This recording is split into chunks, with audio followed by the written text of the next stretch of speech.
الحمد لله رب العالمين.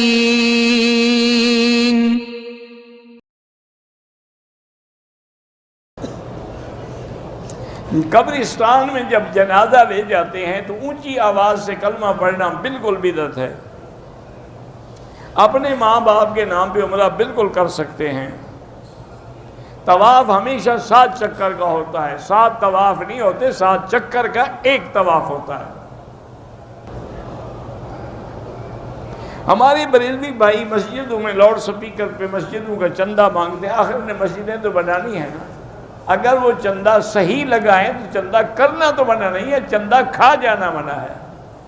دیکھا یہی کیا ہے کہ اکثر مولوی یہ چندے والے جو ہیں نا 10 سال سے چندے کر رہے ہیں. اپنی کوٹھیاں بن گئی، مسجد ابھی تک نہیں بنی.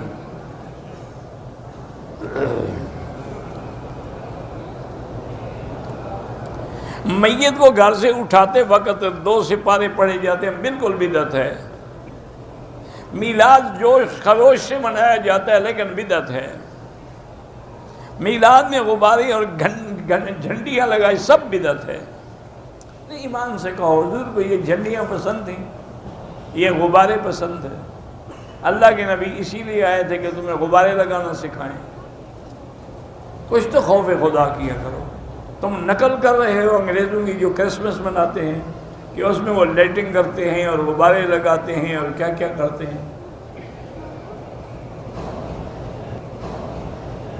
اللہ کے نام پہ منت ماننا بالکل جائز ہے.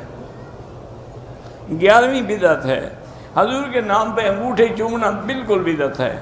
اذان سے پہلے صلاۃ السلام پڑھنا بالکل بدعت ہے. فرض نماز کے بعد کلمہ زور سے پڑھنا بدعت ہے. محرم الحرام میں 10-15 دیگیں تقسیم کرنا بالکل بدعت ہے. سارا سال حضرت حسین یاد نہیں آتے، تمہیں محرم میں یاد آتے ہیں. ادھر کہتے ہو کہ حضرت حسین کو پانی نہیں ملا اور تم دیگیں پکا کے کھلا رہے ہو. خود تو شرم کرو. تم اس دن روزہ رکھو، تم بھی پیاسے رہو اگر حسین کو مانتے ہو.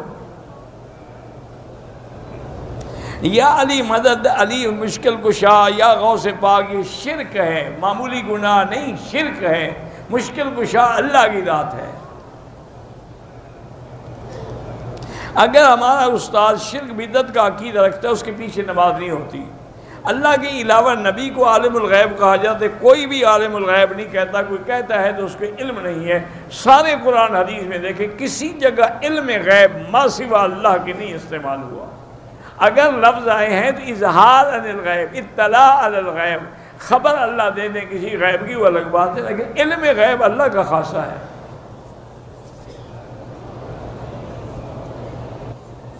یا اللہ تو کہتے ہیں، یا محمد کہنا جائز نہیں ہے. تو پھر اللہ کے برابر کر لیا نا آپ نے. ادھر بھی حرف ندا، ادھر بھی حرف ندا. اور شرک کیا ہوتا ہے؟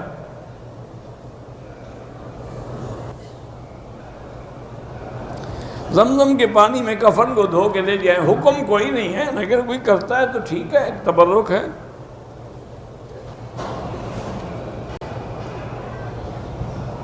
کسی زیارت سے یا کسی مزار سے مٹی اٹھا کے لینا بالکل ناجائز ہے، بدعت ہے. نہ اس میں کوئی شفا ہے.